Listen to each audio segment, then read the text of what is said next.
Hi future doctors, റീനീറ്റിലേക്ക് നമ്മൾ എല്ലാവരും prepare ചെയ്തുകൊണ്ടിരിക്കുകയാണ്. അപ്പോൾ എൻ ടി എയിൽ നിന്ന് നമുക്ക് ഒന്ന് രണ്ട് അപ്ഡേറ്റ്സ് ഉണ്ട്. കഴിഞ്ഞ ദിവസങ്ങളിലൊക്കെ ആയിട്ട് എൻ ടി എ അവരുടെ സോഷ്യൽ മീഡിയ ഹാൻഡിൽസിലും ട്വിറ്ററിലും ഒക്കെ ആയിട്ട് ട്വീറ്റ് ചെയ്തിട്ടുണ്ടായിരുന്നു. അതായത് അവർ വളരെ സ്ട്രിക്റ്റ് മെഷേഴ്സ് ആണ് ഇനിയും പേപ്പർ ലീക്കേജ് ഉണ്ടാവാതിരിക്കാൻ എടുക്കുന്നത്. ആൻഡ് ഈ റീനീറ്റ് പേപ്പറും ലീക്ക് ആവും എന്നൊക്കെ ക്ലെയിം ചെയ്തുകൊണ്ട് ഒരുപാട് ടെലിഗ്രാം പേജസും വാട്സപ്പ് ചാനലുകളും ഗ്രൂപ്പുകളും ഒക്കെ ഇങ്ങനെ ഒരുപാട് ഫേക്ക് ന്യൂസ് പബ്ലിഷ് ചെയ്യുന്നുണ്ട്. എൻ ടി അതൊക്കെ കൃത്യമായിട്ട് കാണുന്നുണ്ട്, അനലൈസ് ചെയ്യുന്നുണ്ട്. കംപ്ലൈൻറ്റ്സ് നിങ്ങൾക്ക് വെബ്സൈറ്റിലൂടെ റേസ് ചെയ്യാം. ഇങ്ങനെ എന്തെങ്കിലും നിങ്ങൾ കണ്ടെത്തിയിട്ടുണ്ടെങ്കിൽ ഇമ്മീഡിയറ്റ്ലി കംപ്ലൈന്റ് റേസ് ചെയ്യുക. ആൻഡ് എൻ ടി എയുടെ വെബ്സൈറ്റ് ഹാക്കായി എന്നൊക്കെയുള്ള ന്യൂസുകളും ഉണ്ടായിരുന്നു. അപ്പൊ അവർ പറയുന്നത് അവർ എല്ലാ രീതിയിലും, അതായത് ക്വസ്റ്റ്യൻ പേപ്പർ സെറ്റ് ചെയ്യുന്ന ആളുകളെ സ്ട്രിക്റ്റ് ക്വാറന്റൈനിൽ വരെ ഇരുത്തിയിട്ടുള്ള രീതിയിലുള്ള മെഷേഴ്സ് ആണ് എടുക്കുന്നതെന്നാണ് പറയുന്നത്. So let's hope that such things will not repeat. നമുക്ക് നല്ലൊരു എക്സാം ആയിരിക്കും എന്ന് വിചാരിക്കാം. ഒരു എറർ ഫ്രീ കണ്ടക്ഷൻ ആയിരിക്കും നമുക്ക് എക്സ്പെക്ട് ചെയ്യാം.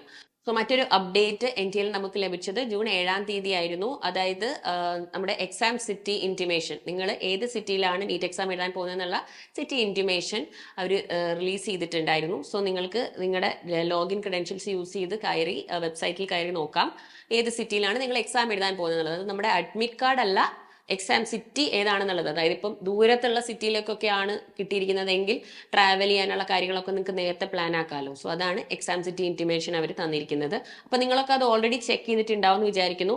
ആ ഒരു സമയത്ത് വെബ്സൈറ്റിൽ ചെറിയ ഹാങ് ഒക്കെ ഉണ്ടായിരുന്നു. എല്ലാവരും കൂടി ഒരേ സമയത്ത് ഇത് നോക്കുന്നത് കൊണ്ട് വെബ്സൈറ്റ് എറർന്ന് കാണിക്കുന്നുണ്ടായിരുന്നു, കുറച്ച് കുട്ടികൾ പറയുന്നുണ്ടായിരുന്നു. പക്ഷെ ഇപ്പൊ അത് മാറിയിട്ടുണ്ട്. നിങ്ങൾക്ക് ലോഗിൻ ചെയ്ത് നിങ്ങളുടെ സിറ്റി ഏതാണെന്നുള്ളത് നോക്കാം, നിങ്ങളുടെ ട്രാവൽ ഒക്കെ നിങ്ങൾക്ക് പ്ലാൻ ചെയ്യാം. പിന്നെയുള്ള ലേറ്റസ്റ്റ് അപ്ഡേറ്റ് PWBD സ്റ്റുഡൻസിനുള്ളതാണ്. അതായത് സ്ക്രൈബ് ഫെസിലിറ്റി യൂസ് ചെയ്യാനുള്ള സ്റ്റുഡൻസിന് സ്ക്രൈബ് ഡീറ്റെയിൽസ് അപ്ഡേറ്റ് ചെയ്യാനുള്ള ആ ഒരു ഫെസിലിറ്റി അവർ ഓപ്പൺ ആക്കിയിട്ടുണ്ട്.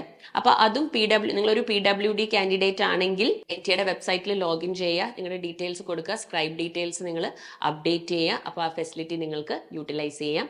അപ്പൊ അതൊരു മറ്റൊരു അപ്ഡേറ്റ്.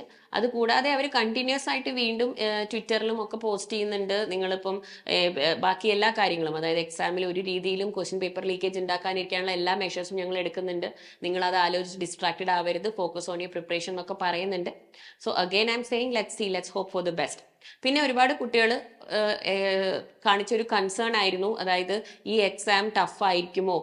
കാരണം ഇവിടെ നമ്മുടെ സൈലമിയൻസ് ഒക്കെ ഒരുപാട് മക്കൾ രാത്രി വരെയൊക്കെ ഇരുന്ന് ക്യാമ്പസിലിരുന്നും അല്ലാണ്ടൊക്കെ പഠിക്കുന്നവരുണ്ട്. അപ്പൊ അവരൊക്കെ ഓരോ മോക്ക് എക്സാം കഴിയുമ്പോഴും ഭയങ്കര ഡിസ്ഹാർട്ടൻഡ് ആയിട്ട് ഇങ്ങനെ പറയുന്ന ഒരു ഇതുണ്ട്, മിസ്സേ ഞാൻ ഓൾറെഡി നന്നായി സ്കോർ ചെയ്തു കഴിഞ്ഞ നീറ്റിൽ, അപ്പൊ ഈ വരുന്ന റീനീറ്റിന് ടഫ് ആവുമോ, ടഫ് ആയിട്ടുണ്ടെങ്കിൽ എനിക്കിനി ഇത്ര പോലും കിട്ടിയില്ലെങ്കിൽ എൻ്റെ അവസ്ഥ എന്തായിരിക്കും.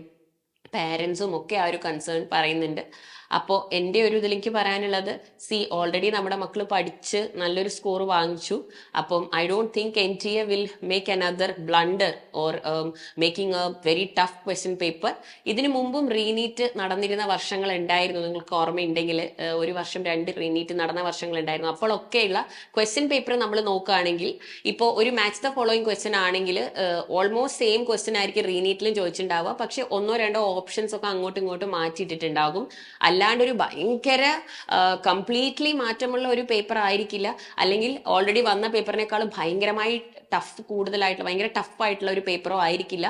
കാരണം ഓൾറെഡി കുട്ടികൾ നല്ല സ്ട്രെസ്ഡ് ഔട്ട് ആണ്. അത് NTA മനസ്സിലാക്കുന്നുണ്ട്, എല്ലാവർക്കും അറിയുന്ന കാര്യമാണ്. അതിന് ഇത്രയും ഇഷ്യൂസ് ഉണ്ടായിട്ടുണ്ട്, എല്ലാവരും നല്ല പ്രഷറിലാണ് എക്സാം എഴുതാൻ പോകുന്നത്. So I don't think it's going to be a tough exam. നമുക്ക് 1-2 ഓപ്ഷൻസ് ഒക്കെ അങ്ങോട്ട് മാറ്റിയിട്ട പോലെ, അല്ലെങ്കിൽ ഒരു സിമിലർ പാറ്റേണിലുള്ള ഒരു ക്വസ്റ്റ്യൻ പേപ്പർ തന്നെ എക്സ്പെക്ട് ചെയ്യാം. അപ്പോൾ മക്കൾ നല്ലപോലെ ക്വസ്റ്റ്യൻസ് പ്രാക്ടീസ് ചെയ്ത് പോവുക. ആൻഡ് ഒരുപാട് ടഫ് ഒന്നും ആയിരിക്കില്ല, അങ്ങനെ അൺഫോർച്ചുനേറ്റ് ആയിട്ടുള്ള ഒന്നും ഇനി നടക്കില്ല എന്ന് നമുക്ക് വിചാരിക്കാം. സോ ഇതൊന്നും വന്ന് നിങ്ങളോട് പറയണമെന്നുണ്ടായിരുന്നു. നിങ്ങൾ ഓവർ തിങ്ക് ചെയ്യരുത്, ടെൻഷൻ അടിക്കരുത്. Just focus on your preparation. നമ്മൾ എല്ലാ മോക്ക് ടെസ്റ്റും എഴുതിയപ്പോൾ നമ്മുടെ സ്കോർ ഇങ്ങനെ വലിയ സ്കോർ ഒന്നും ഉണ്ടാവില്ല, പക്ഷെ ഫൈനൽ എക്സാമിൽ നമുക്ക് നല്ല സ്കോർ വന്നു. അപ്പൊ ഇനി നമ്മൾ എന്താ ആലോചിക്കേണ്ടത്, ഈ കഴിഞ്ഞ നീറ്റ് നമ്മൾ അതുപോലെ എഴുതിയ ഒരു മോക്ക് എക്സാം ആയിരുന്നു, ഇനി വരുന്ന റീനീറ്റ് ആണ് നമ്മുടെ ആക്ച്വൽ എക്സാം. അപ്പൊ ഡെഫിനറ്റ്ലി നമ്മുടെ സ്കോറിന് ഇംപ്രൂവ് ചെയ്യേ ഉള്ളൂ. നമുക്ക് ഓൾറെഡി കിട്ടിയ സ്കോറിൽ നിന്നും ഒന്നും കൂടി പഠിച്ച് ഹാർഡ് വർക്ക് ചെയ്ത് ഇംപ്രൂവ് ചെയ്യാൻ വേണ്ടി കിട്ടിയ ഒരു അവസരമാണിത്. അതെല്ലാവരും നല്ലപോലെ യൂസ് ചെയ്യുക. പിന്നെ സൈലമീൻസിനായിട്ടൊക്കെ നമ്മുടെ മാരത്തോൺ ലൈവുകളും ഒക്കെ നടക്കുന്നുണ്ട്, ഡെയിലി ലൈവ് ഉണ്ട്. എല്ലാ ലൈവും അറ്റൻഡ് ചെയ്യുക, ക്വസ്റ്റ്യൻസ് ഒക്കെ പ്രാക്ടീസ് ചെയ്യുക, നല്ലപോലെ റിവൈസ് ചെയ്യുക. No worries. അപ്പം വേറെ എന്തെങ്കിലും ഇമ്പോർട്ടന്റ് അപ്ഡേറ്റ് ഉണ്ടെങ്കിൽ ഞങ്ങൾ വന്ന് അറിയിക്കുന്നതാണ്. So all the best.